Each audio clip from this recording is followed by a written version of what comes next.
Okay, so I'm back again, and I'm back with the usual avatar, meaning that this can also be guessed from the background noise or sounds. It's another fishing stream, and I have been able to watch some things the last couple of days, today, yesterday, and I thought I'd go through those and just to some other things out of the way first. So I'm back on the beach again in Velia and fishing. And there hasn't really been that much excitement since my last stream. My XP hasn't really moved that much. I'm getting gradually closer to 1%, and I've primarily been doing is fishing, and there isn't really that much XP to be had anymore from fishing, at least relatively to what I need to go up any more levels. So I'm mainly doing it for the fish and the life experience, life skills. And, I have a defeat a Dark Rift boss quest that I guess I what's the problem now? Okay, my chair is broken. Fishing without the chair for now. So, yes, I have a defeat a Dark Rift boss quest I have taken that I probably should do, but not today. At least not now. What I'm going to talk about is first of all this series, Wise Man's Grandchild. This is 2019 series that I think I watched last episode today, and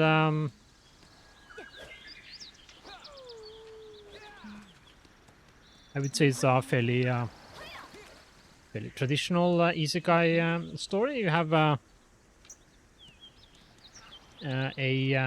hero that lives a boring and lonely life in Japan as a salaryman, and then he gets hit by a truck, dies, and is reincarnated in a fantasy world, and he's reincarnated as this young child, and the child is born to parents that are killed in a monster attack. So I think the parents are traveling in a wagon, and they were together with the very young child, and then this monster attacked them, and both parents died, but the child was rescued by this old man, and he takes the child in, and he trains him. Turned out that the old man is a fairly powerful wizard, and he has quite powerful friends, such as very good swordsmen that also trains him. So the protagonist, until he reaches, I guess, 15 or 16 or something, I don't remember the exact age, he is mainly living a excluded life out in the wilderness together with his grandfather, and he's training magic, and he's training swordsmanship. And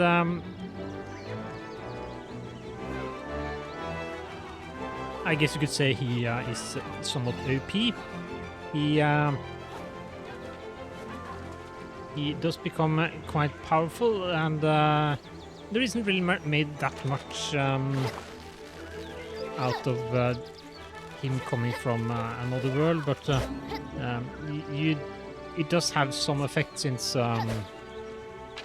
he approaches magic with the knowledge that he carries about physics and so on from our world, so that he, I guess you could say, he makes use of knowledge and methodology from our world and applies this to his magic usage, training, and research, and that's what makes him quite powerful compared to most other people in the world, as we will find out as the story goes on.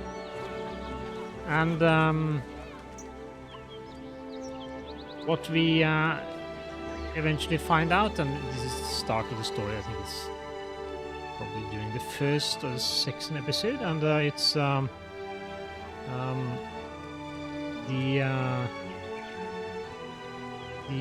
person that is his adopted grandfather, and another person that is, I guess you would say, his adopted grandmother are two great national heroes in the country that he is living in, and a person he calls uncle is actually the king in this country, which also comes to visit from time to time, and the person that has been training him in swordsmanship is the best swordsman in the country, since he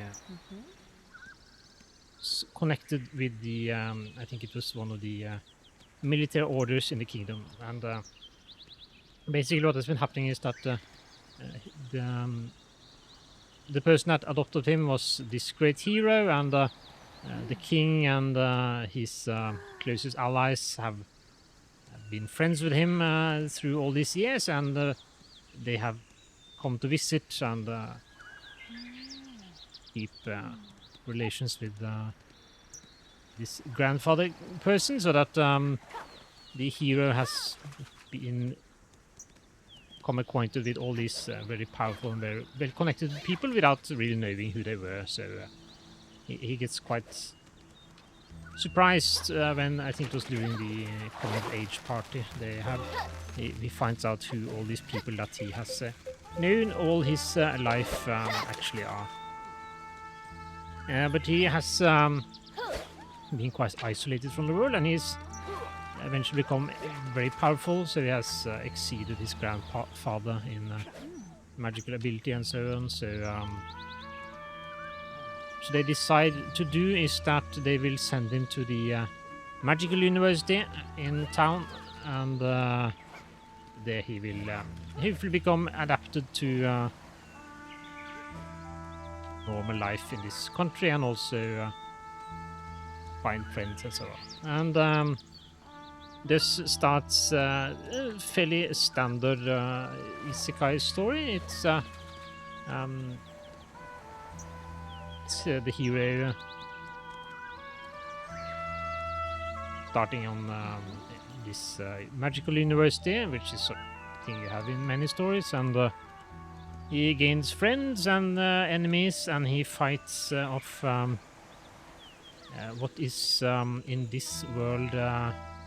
It's not actually demons in this story, and there's no demon king, at least not at the start of the story. And what you have instead, I think they're called demonites or something in English. And the idea is that you have creatures, including humans, who in times of extreme duress, anger and so on, can become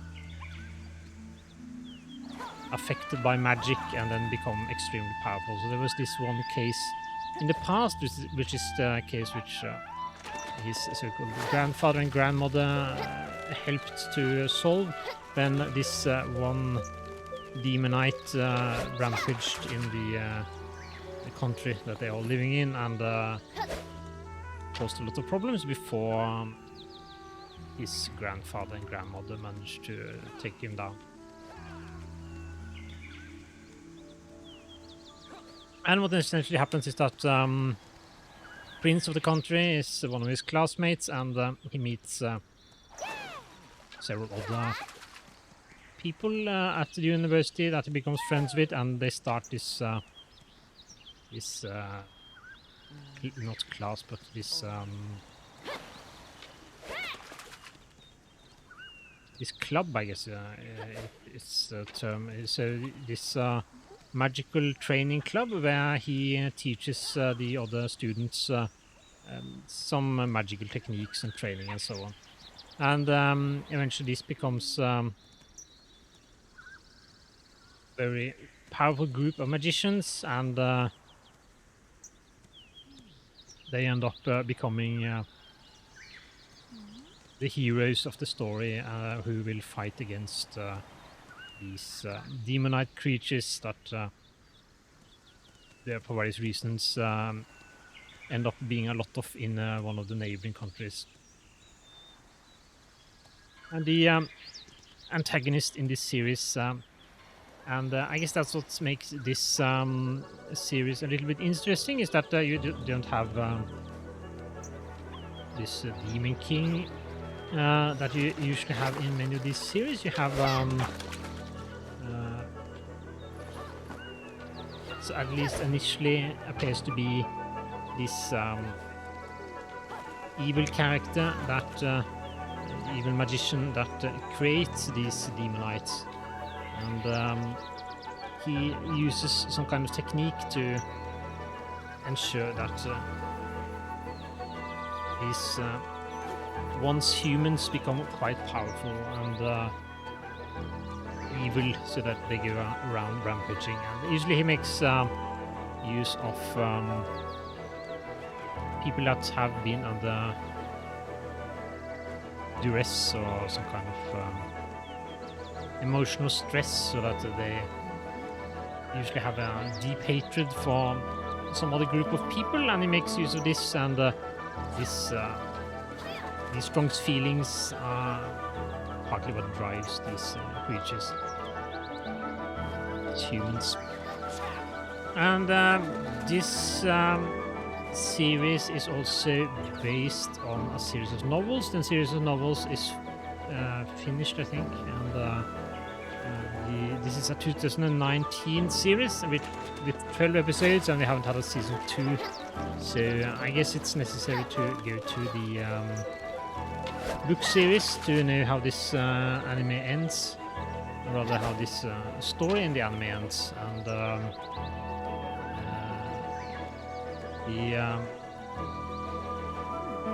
think the anime covers like the first story arc in the first 2 or 3 books or something.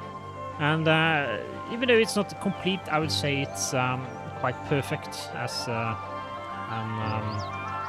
introduction to the story, and it's a very open ending, and I think it's very it ends in a very nice way. It's too bad that we don't have any continuation in anime form, and from what little I read when looking into this, or trying to look into this, it doesn't look like we'll probably have any season 2 of this anime, which is too bad. But I think the ending is quite good. It's quite perfect in the way it has chosen a story arc that ends on a quite positive and interesting note. So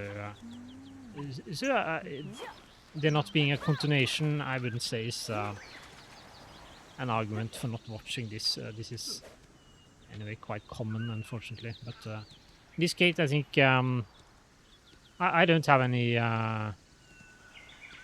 problems with how this series ends. I think it's for an incomplete story, it could hardly have been ended in a more perfect place. So we have some interesting things in this series, since it is quite I guess you could say popular, well-used genre, fantasy isekai story.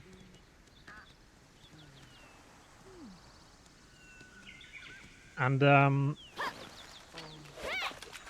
one is that, of course, this anime only covers the first part of the whole light novel series. So presumably there will be some things that are mentioned in these first episodes, or in this part of the story that has had an anime created from it that are only resolved in the later part of the series, but there are some of these that I noticed. One is that in the early part of the story, the grandmother and grandfather discuss their adopted grandson, and there is some talk about they suspecting that he has come from another world, that he has memories from another world or something like this, because they have noticed things about him that are strange.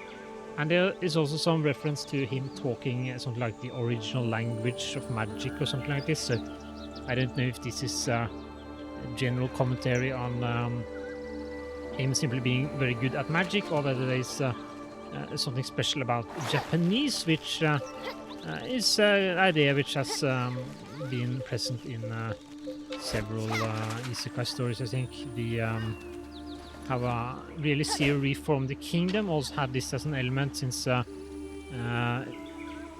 Japanese language, as in from our current day Japanese, did have a special function in that story.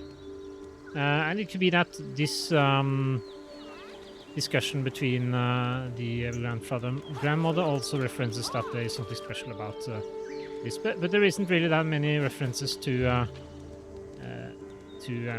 our world in this story. There are a couple of times they show up, such as people don't really understand where his knowledge is coming from, or they don't understand what he's talking about, and he uses, I guess, his knowledge of physics and chemistry from our world when he's using magic, and these concepts, these include concepts that are not known in this world. So what he does ironically seems like magic even to those that understand magic. So that's somewhat amusing. What you don't have really not much of is adaptations of concepts from or ideas from our world into this world. I think the only one that I remember is that he creates this treadmill for his grandmother that she can use to train on. I think that's the only significant thing or idea from our world that is adapted. There could have been others, but this is the one that I remember.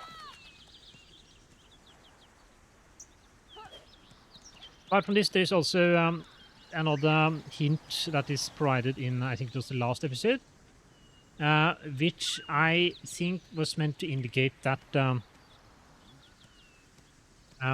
these demonoids are trying to have demonoid children or something like this. So if they I guess they are essentially trying to become a new race. So to a certain extent, you might have what is the origin story for the Demon King and the demon race in this story, since it starts out with these characters being well, essentially humans imbued with special sort of evilish magic. And if they're then trying to create children that are born with these magical abilities, I guess you could argue that they are going to be demonites, with demons as a separate demon race. And I would say overall it's a fairly simple, simple structured story, but I found it enjoyable, and I thought it was, as I mentioned earlier, quite perfect in the way it has made use of the first part of the story material. So it has a nice start, beginning, and end, and a very open end at that. So I don't know if I'll try to pick up the books. I'm sort of getting a backlog of book series I want to read that is getting a little bit too big. So I don't know if I'll ever get around to trying to read the continuation of this story, but as anime series that is fairly easy watch and quite enjoyable, I would say that this one is very much that. I enjoyed my time with this series. So that was Wise Man's Grandchild, but I also watched some of the single episodes. Yes, my status as an assassin obviously exceeds the heroes. I watched the last episode of this also, or the latest episode of this also. I think we are really getting close to the end of this season now. We have we had quite enjoyable episode. I think we had the I'm not sure if we're calling her the Demon Princess is the right title, but anyway, the daughter of the Demon King, and the demon cat familia of the protagonist. They were doing some sightseeing or investigation in this town that they were being in, trying to find out more about the guild leader, and I thought that was very enjoyable. Nice chemistry between those two characters. And we also found out some other very interesting tidbits about what is going on. And it seems that the king that summoned the hero and his classmates in the initial part of the story is trying to start a war with I guess it's the Beastman Kingdom, which is where the hero is, rather the protagonist is located now.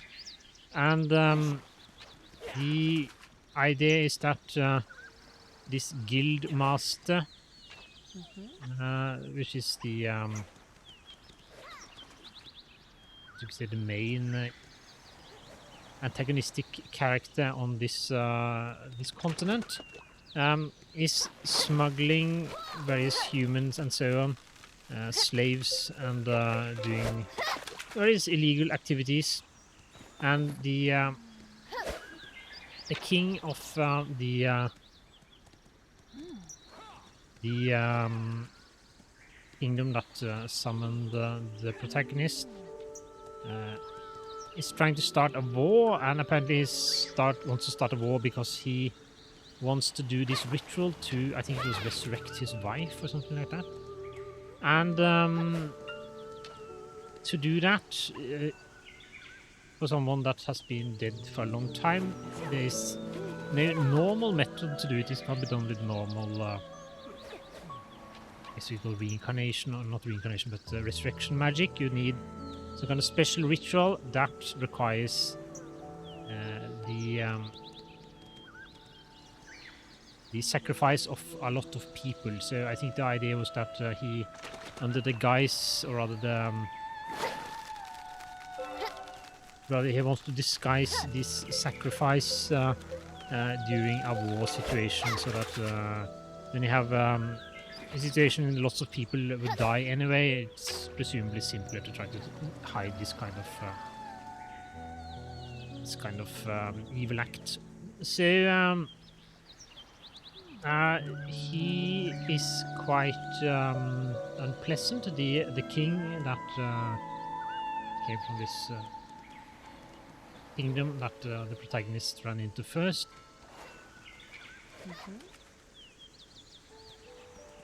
But the guildmaster is obviously also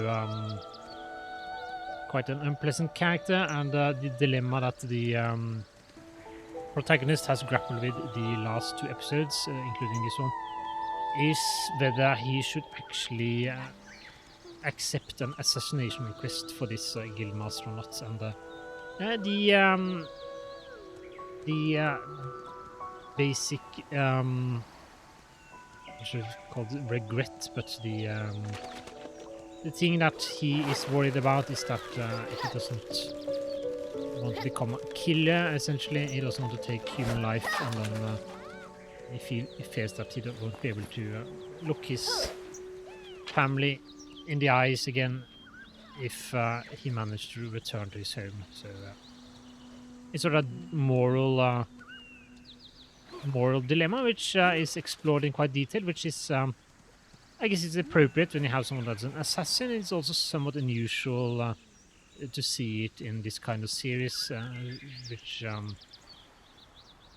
usually handles these moral questions in a more light-hearted way. So that's interesting. And at the end of this episode, they don't run into, but they meet the guildmaster. So I think there is perhaps one episode left, and in that episode we will presumably have the confrontation between the protagonist and the guildmaster and his allies, and well, at least the title, I think, hinted at the assassin actually assassinating someone, meaning that he maybe does kill this guildmaster, but we will have to see what happens with that, actually. It ends up being the case or not. But it's another enjoyable series. It's not bad. I'm looking forward to seeing the final episode. I don't know whether we will have any more of this series after this season, but still it's been enjoyable so far. And then I think there was one more thing. Let's see.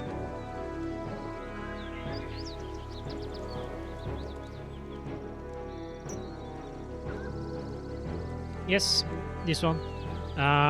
Isekai campfire cooking with my outrageous ability, whatever it's called in English. And I watched this week's episode, and as always, it was very enjoyable. It shows the hero's party finally arriving in this coastal town. Finally, they will be able to eat some seafood. But when they arrive there, they find out that there's a kraken that has been harassing the fishermen for the last couple of days, so there are no fresh fish in town. And they are asked to go out and try to solve this problem. Essentially, they, as an A rank adventuring party, and they are expected to take these slightly more difficult missions, and in this case, for this town, taking out the Kraken is one such mission, and it's one they take with extreme enthusiasm, at least on the behalf of the wolf-like character, the Fenris wolf, which has been looking forward to eating Kraken for a long time. So they take it, and they do have run into a problem since the Kraken is out in the water somewhere, out in the sea, but they don't have a boat, and none of the fishermen want to take them out. But luckily, it is solved in a fairly simple way, since the slime familiar of the protagonist got this ability to grow to a quite enormous size in the last episode, I think it was. Or perhaps it was 2 episodes ago, and they use this to essentially ride him out into the water to where the Kraken is. And when they run into the Kraken, they find out that there is not only a Kraken there is also a sea serpent, and there's also this unique huge monster fish, and you have an amusing combat between these different creatures. And then in the end, we have a huge barbecue on the it's not the beach, I think, but near the water. Then they managed to pull the Kraken onto land, and we get to see the practical challenges that are involved in preparing and marinating and then grilling huge creatures such as a kraken that is essentially a giant squid. So that was enjoyable. I guess we are nearing the close of this season also. Don't know if this was the last episode or if there's one more, but it's been an enjoyable ride so far. I hope. I think perhaps there is a third season also for this series, and I read somewhere that there will be something starting in May or something next year, and I for one am looking forward to that, since this has been a very enjoyable series. And I think also we had at the beginning of this episode they rent this huge mansion. And they prepare this curry-like dish. And especially in this scene in the start of the episode, see how this series is very close to a cooking show, since you have quite a big part of the episode being devoted to how the protagonist cuts up the meat and prepares the vegetables and so on, and essentially makes the food that they are going to eat. And then we have an extended section with them eating the food. So the title is quite appropriate. And I think that was the last thing I watched this week so far. There'll probably pop up some episodes I haven't seen tomorrow or the day after, but yeah, getting close to the end of this season. I saw there was a list of new episodes, new shows for the next season, winter season, I think they call it. And I'm somewhat conflicted. I do enjoy watching a good series from start to finish in one go, or at least spread out over 2 or 3 days, focusing on a single series from start to end. But I must admit it's also enjoyable to watch a single episode and then discuss that a little bit afterwards. So I'm not quite certain what I'm going to do when this season has finished. I had planned to not renew my subscription, but let's see what happens, I guess. But for now, I think perhaps I have gone through what I wanted to talk about. I still have some Cthulhu-related stuff that I have to go through. I don't have to, of course, but that I want to go through.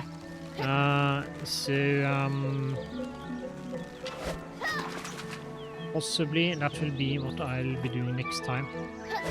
This is also the Calphian storyline I want to get started on.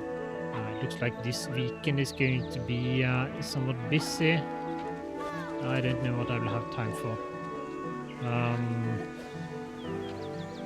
Maybe I'll have to wait until after Christmas. We will have to see.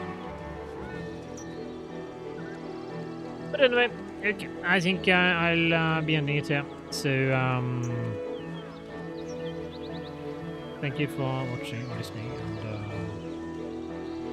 have a good night, morning, or whatever, and hopefully I'll be back again soon. But until then, bye.